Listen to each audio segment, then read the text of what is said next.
If you've been gardening for a while, you know the struggle. Soil that seems tired, compost piles that take forever to break down, and yet your plants still thirst for nutrients. What if I told you there's a forgotten method that can create rich, dark humus quickly, without attracting termites or pests using something as simple as cardboard?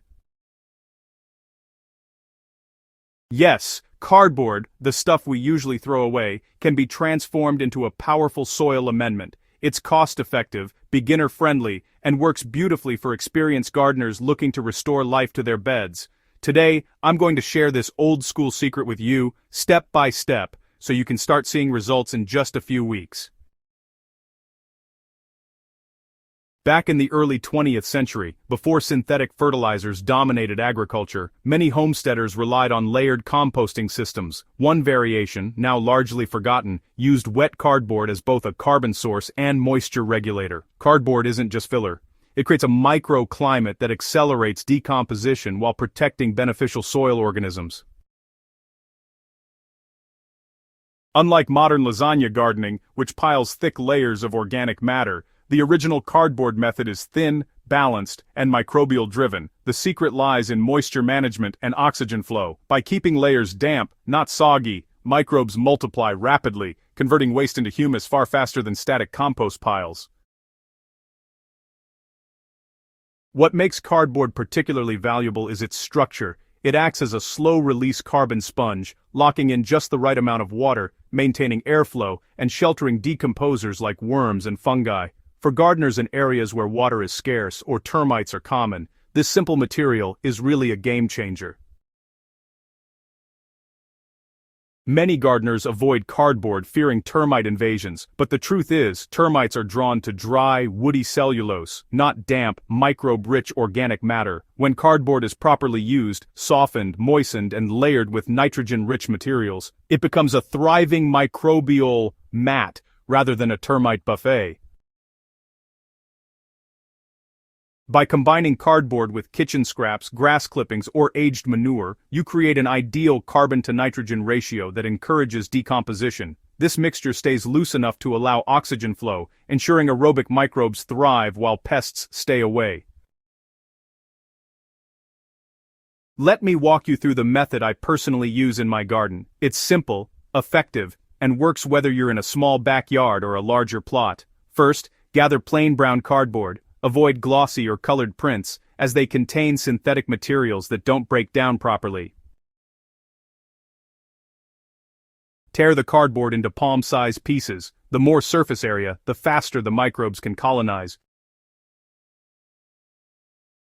Next, choose your nitrogen-rich material: kitchen scraps, green weeds, or even animal manure. This will feed the microbes and balance the high-carbon cardboard.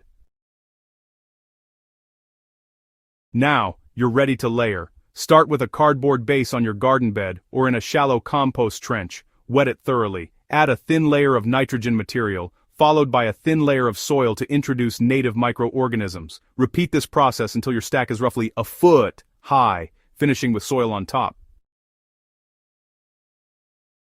Finally, cover the pile with a breathable layer such as straw, leaves, or burlap to help retain moisture. Within a few days you'll notice warmth building up. That's the microbes at work. Keep the layers damp like a wrung-out sponge, not soggy, and your humus will develop quickly. So, why does this method work so well? Well, it's all about microbial balance. Cardboard provides a moderate, steady carbon release while nitrogen-rich materials fuel microbial growth. The thin layers prevent compaction, maintaining an aerobic environment that's really essential for humus formation. Fungi, in particular, play a key role here. They break down cellulose and lignin, the tough fibers in cardboard, into long-lasting humic compounds. Unlike bacteria, which work fast but produce less stable organic matter, fungi create resilient humus that improves soil structure, moisture retention, and nutrient exchange. The resulting humus is not just decayed material, it's living soil carbon, teeming with beneficial microorganisms. By using cardboard as a foundation, you're basically building a fungal-driven compost system that can transform even tired, lifeless soil. Once your humus is ready, you have several options to enrich your garden. You can spread it as a top dressing around plants to improve soil texture, suppress weeds, and provide a slow-release nutrient boost. Or, you can mix it into potting soil or seed-starting mixes to improve aeration and help young roots establish quickly. You can also work it into heavy clay soil to loosen compacted areas, improve drainage, and restore microbial balance. For larger gardens or homesteads, cardboard humus is scalable. Instead of discarding cardboard boxes, you can use them as bases for compost trenches or garden beds. Over time, the soil builds its own fertility cycle, requiring fewer external inputs. Even seasoned gardeners can make mistakes, so here are a few things to keep in mind. Always keep cardboard damp. Dry cardboard slows decomposition and can attract pests. Avoid using cardboard with glossy coatings, colored prints, or heavy tape. These materials don't break down well and can leave residues in your soil.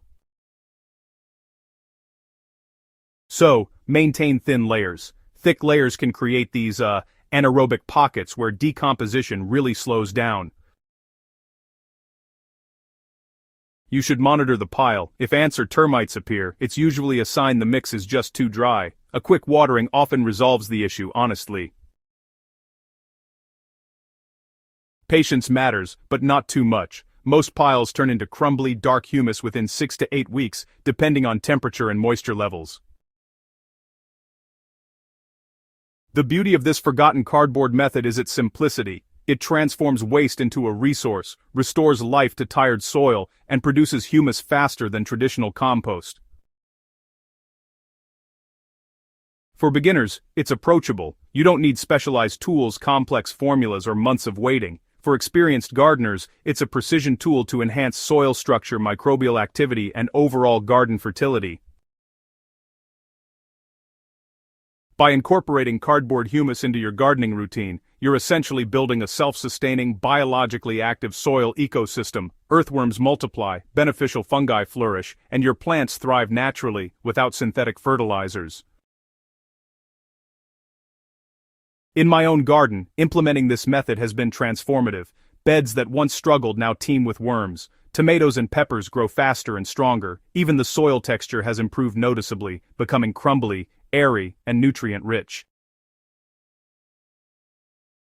The best part is knowing that all this vitality comes from materials that would otherwise be discarded. Every cardboard box, leaf, and plant scrap becomes part of a living system that nourishes the soil, and ultimately, the plants.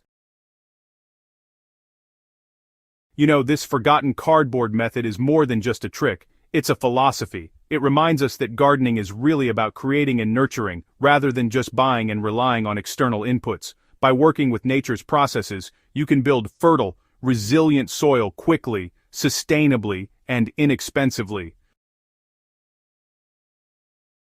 If you've been frustrated with slow compost piles or poor soil quality, this method is your shortcut to fast, effective, and biologically rich humus. It's easy to implement, works in any garden, and delivers results that both beginners and veteran gardeners can see and feel.